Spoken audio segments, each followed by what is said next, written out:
6 দিনে থাইল্যান্ড ও কম্বোডিয়া সংঘাতে দুই দেশ মিলিয়ে এ পর্যন্ত বাস্তুচ্যুত হয়েছে 7 লাখের বেশি মানুষ। এমনকি কম্বোডিয়ার 8টি শরণার্থী শিবিরে আশ্রয় নেওয়া মানুষের সংখ্যা একটি জেলার জনসংখ্যার সমান বলে জানিয়েছে কর্তৃপক্ষ। এত শরণার্থীদের চাপে শিবিরগুলোতে দেখা দিয়েছে খাদ্যের সংকট।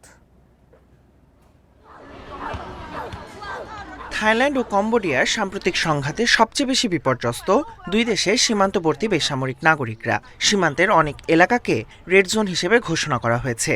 এ পর্যন্ত কয়েক লাখ মানুষ সীমান্ত এলাকা ছেড়ে পালিয়ে গেছে। তেমনই একজন থাইল্যান্ডের সীমান্তবাসী ৬৫ বছর বয়সী সোপিকুন কেম। নিজ হাতে গড়া বাড়ি ধ্বংস হয়ে গেছে যুদ্ধের গোলার আঘাতে। নষ্ট হয়ে গেছে মজুত করে রাখা ধানের বীজও। এ ক্ষতি কিভাবে কাটিয়ে উঠবেন তা নিয়ে এখন দিশেহারা। এই বাড়ি আমি আমার সারা জীবনের সঞ্চয়ের অর্থ দিয়ে তৈরি করেছি। এই বয়সে নতুন করে আবার বাড়ি তৈরি বা মেরামত করা আমার জন্য সম্ভব না। কম্বোডিয়া থাইল্যান্ড সীমান্ত থেকে প্রায় ১০০ কিলোমিটার দূরে ৮টি শরণার্থী শিবির গড়ে তোলা হয়েছে, যেখানে এখন আশ্রয় নিয়েছে ৪০,০০০-এরও বেশি মানুষ, যা একটি জেলার প্রায় সমান জনসংখ্যা। আমি বেশি কিছু আনতে পারিনি, কারণ আমার এলাকার কাছে লড়াই খুব তীব্র ছিল।